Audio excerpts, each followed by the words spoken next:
Welcome to eco wisdom by doctor Aditi. आज आपण मागणीचा सिद्धांत बघणार आहोत, म्हणजेच लॉ ऑफ डिमांड।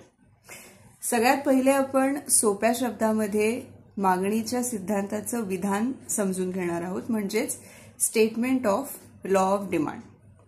तर मागणीच्या सिद्धांताप्रमाणे मागणीचे प्रमाण हे किमतीच्या व्यस्त किंवा उलट प्रमाणात बदलत जाते, म्हणजेच price of the commodity and demand of the commodity are inversely related to each other. उदाहरणार्थ मूवी तिकीट्स, समजा मूवी तिकीट्सच्या प्राइसमध्ये वाढ झाली तर लोकांना त्या मूवी बघण्यामधला इंटरेस्ट कमी होईल आणि कमीत कमी लोक त्या मूवीची तिकीट्स काढतील। परंतु एखाद्या मूवीची तिकीट्स त्यांची प्राइस कमी झाली, ती किंमत कमी झाली तर जास्तीत जास्त लोक ती मूवी बघण्यासाठी तिकीट्स विकत घेतील। यावरून आपल्याला लॉ ऑफ डिमांड सोप्या शब्दात समजला असेल। आता पुढे जाण्यासाठी आपल्याला लॉ ऑफ डिमांडची काही अझम्पशन्स म्हणजेच गृहीतकं समजून घ्यायची आहे। तर सुरुवात करूया, वन बाय वन आपण गृहीतक समजून घेऊया। पहिलं गृहीतक जे आहे ते म्हणजे स्थिर उत्पन्न, म्हणजे कॉन्स्टंट इन्कम किंवा नो चेंज इन इन्कम। याचाच अर्थ असा आहे की कन्झ्युमर किंवा ग्राहकाच्या उत्पन्नामध्ये कुठल्याही पद्धतीचा बदल झालेला नाही असं अज्युम केलेलं आहे। कारण जर उत्पन्नामध्ये बदल झाला तर त्यानुसार मागणी बदलू शकते, म्हणून हे गृहीतक। दुसरं गृहीतक म्हणजे आवडीनिवडी आणि प्राधान्य यात कुठलाही बदल होत नाही, म्हणजेच ग्राहकाचे टेस्ट्स आणि प्रेफरन्सेस हे आहेत तसेच कॉन्स्टंट राहतात। आता हे गृहीतक सुद्धा महत्वाचं आहे, कारण की लॉचा अभ्यास करताना किंवा मागणीच्या सिद्धांताचा अभ्यास आपण करताना जर त्याच्यामध्ये ग्राहकांचे टेस्ट किंवा प्रेफरन्सेस बदलत राहिले तर ग्राहकांच्या मागणीवरती सुद्धा त्याचा परिणाम होईल, त्यामुळे आपण ते कॉन्स्टंट अज्युम केलेलं आहे। तिसरं म्हणजे पूरक आणि पर्यायी वस्तूंच्या किमतीमध्ये कुठलाही बदल होत नाही। आता पूरक वस्तू म्हणजे कॉम्प्लिमेंटरी गुड्स, याचाच अर्थ पेट्रोल आणि डिझेल हे कॉम्प्लिमेंटरी गुड्स आहेत किंवा पूरक वस्तू आहेत। आणि पर्यायी वस्तू म्हणजे आपण सबस्टिट्यूट्स म्हणतो तसं, की वेगवेगळ्या पद्धतीची एकाच प्रकारची परंतु त्यामध्ये ज्या व्हरायटीज असतात त्याला आपण सबस्टिट्यूट्स असं म्हणत असतो। तर त्यांच्याही किमतीमध्ये कुठलाही बदल होत नाही, हे इकडे गृहीत धरलेलं आहे। यानंतर कुठल्याही पद्धतीचा म्हणजे सरकारकडून जे काही टॅक्स रेट्स आहेत किंवा सरकारकडनं मिळणारे जे सबसिडीज आहेत म्हणजे कर आणि अनुदान, या सरकारच्या धोरणांमध्येही कुठल्याही पद्धतीचा बदल होत नाही असं इकडे गृहीत धरलेलं आहे। त्यानंतर भविष्यामध्ये होणाऱ्या किमतीच्या बदलांविषयीच्या अपेक्षा, तर भविष्यामध्ये एखाद्या वस्तूची किंमत किती बदलेल की नाही, वाढेल का कमी होईल, या बाबतीमध्ये कुठलाच अंदाज आज आपल्याला लावता येत नाही असं इथे गृहीत धरलेलं आहे। कारण भविष्यामध्ये काय बदल होईल त्यानुसार आजची आपली मागणी त्या वस्तूविषयीची कशी आहे यावरती परिणाम होऊ शकतो, म्हणून आपल्याला कुठलीही माहिती त्याविषयी नाहीये असं आपण इकडे अज्युम केलेलं आहे।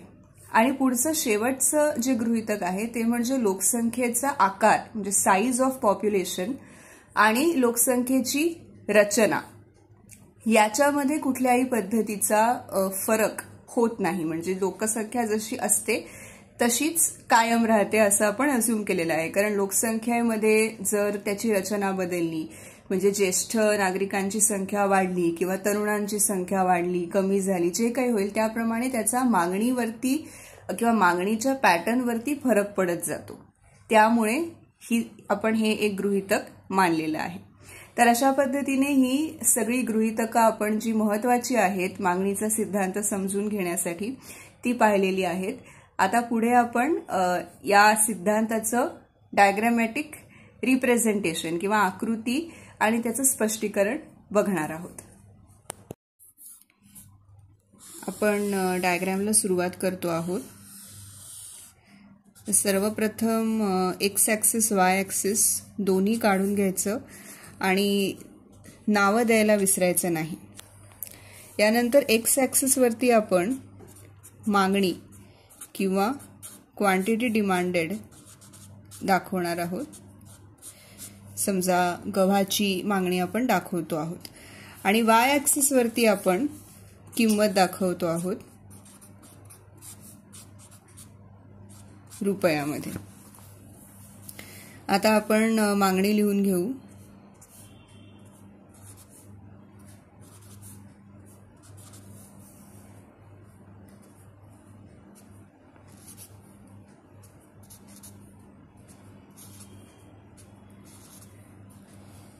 आता आपण हे जे बिंदू आहेत ते आधी प्लॉट करून घेणार आहोत आणि त्याच्यानंतर हे बिंदू जोडल्यानंतर आपल्याला जो कर्व मिळतो तो असतो मागणीचा वक्र.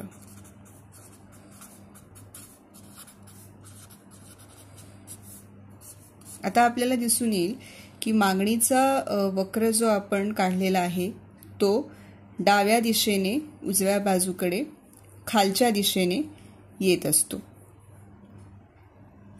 अशा पद्धतीने हा मागणीचा वक्र आणि त्याची डायग्राम आपण काढलेली आहे. स्क्रीनवरती तुम्ही आत्ताच दाखवलेली डायग्राम बघत असाल तर त्या डायग्राममध्ये बघितल्यानंतर तुमच्या असं लक्षात येईल की गव्हाची किंमत 8 रुपये असताना त्याची मागणी फक्त 1 किलोग्रॅम एवढीच आहे. त्यानंतर जशी किंमत 8 वरून 6 वरती आली तशी त्याची मागणी सुद्धा 1 किलोग्रॅम वरून 2 किलोग्रॅम वरती आली आणि असा पॅटर्न पुढे चालू राहिला. याचाच अर्थ मगाशी आपण जे विधान बघितलं की जशी किंमत वाढते किंवा कमी होते त्याच्या विरुद्ध दिशेने मागणीचं प्रमाण बदलत असतं. तर इकडे जशी किंमत कमी झाली तशी मागणी वाढत गेल्याचं आपल्याला डायग्राममध्ये दिसत आहे आणि यामुळेच मागणीचा वक्र हा डाऊनवर्ड स्लोपिंग किंवा अधोगामी उताराचा असतो. म्हणजेच वरून खाली येतो आणि तो डाव्या दिशेकडून उजव्या दिशेकडे येत असलेला आपल्याला दिसून येतो. तर आपण मागणीच्या सिद्धांताचं डायग्रॅमॅटिक रिप्रेझेंटेशन बघितलेलं आहे आणि आता आपण शेवटच्या टप्प्यामध्ये येऊन पोहोचलो आहोत ज्यामध्ये आपण मागणीच्या सिद्धांताचे अपवाद बघणार आहोत. तर पहिला अपवाद याच्यामध्ये आहे तो म्हणजे गिफन गुड्सचा. गिफन गुड्स म्हणजे गिफन वस्तू. तर यामध्ये ब्रेड, बटाटे अशा पदार्थांचा समावेश होतो.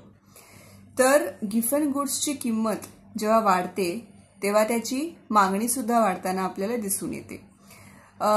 याचा अर्थ असा की जो एक विशिष्ट ग्राहक वर्ग आहे जो मुख्यत्वे करून ब्रेड, बटाटे अशा पदार्थांचं सेवन करतो तर त्यांना बाजारामधले जे इतर पर्याय उपलब्ध आहेत किंवा पर्यायी पदार्थ उपलब्ध आहेत ते परवडत नसल्यामुळे जरी बटाटे, ब्रेड यांची किंमत वाढली तरी सुद्धा ते त्याच पदार्थांची मागणी करताना दिसून येतात. म्हणजे थोडक्यात जरी किंमत वाढली तरी त्याची मागणी कमी न होता आपल्याला तशीच वाढताना दिसून येते. त्यामुळे हा अपवाद म्हणून गणला जातो. दुसरा मुद्दा आहे तो म्हणजे व्हेबलन गुड्स किंवा व्हेबलन वस्तूंचा.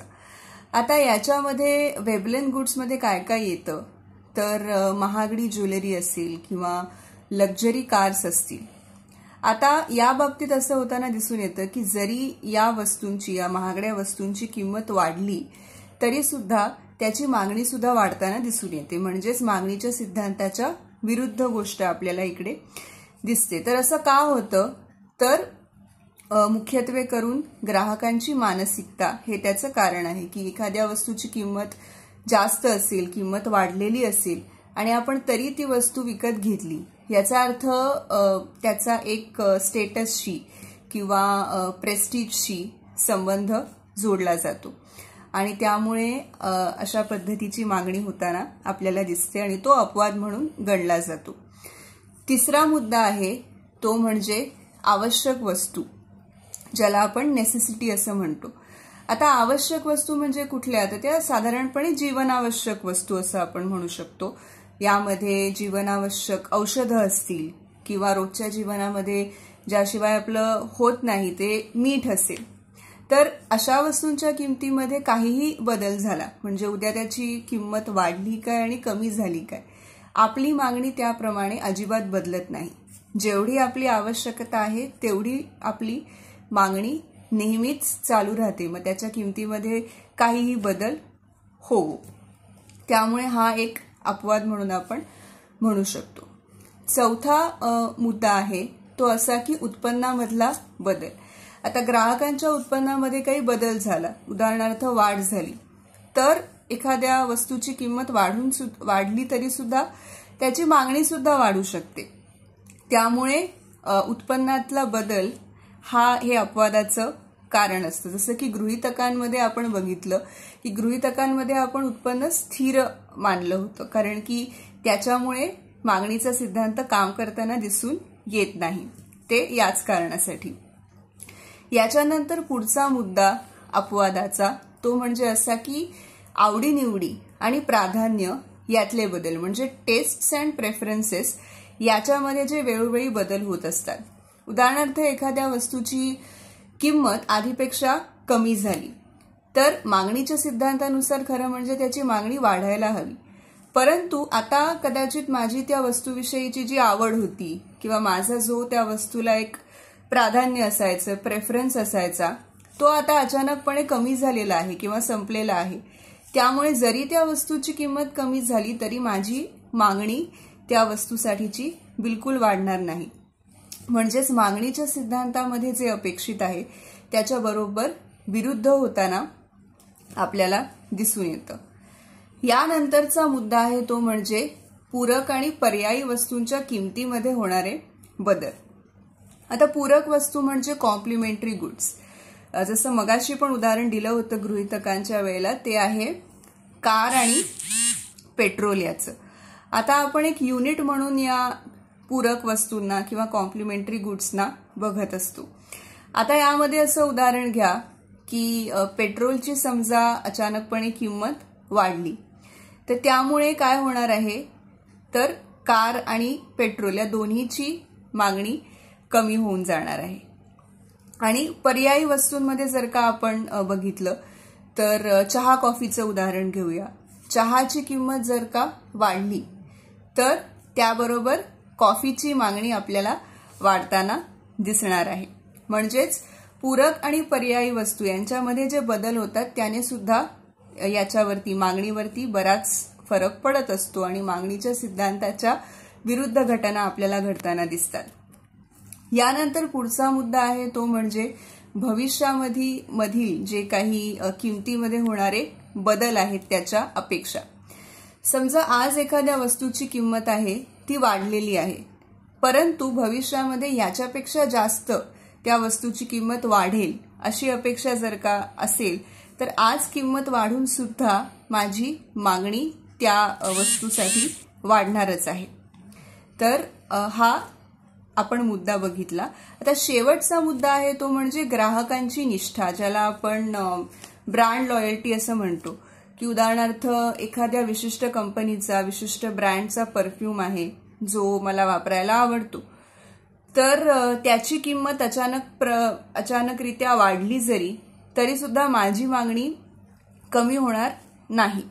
तर माझी ब्रँड लॉयल्टीमुळे किंमत वाढून सुद्धा त्याची मागणी वाढणारच आहे. तर अशा रीतीने आपण हे सगळे अपवाद मागणीच्या सिद्धांताचे बघितलेले आहेत.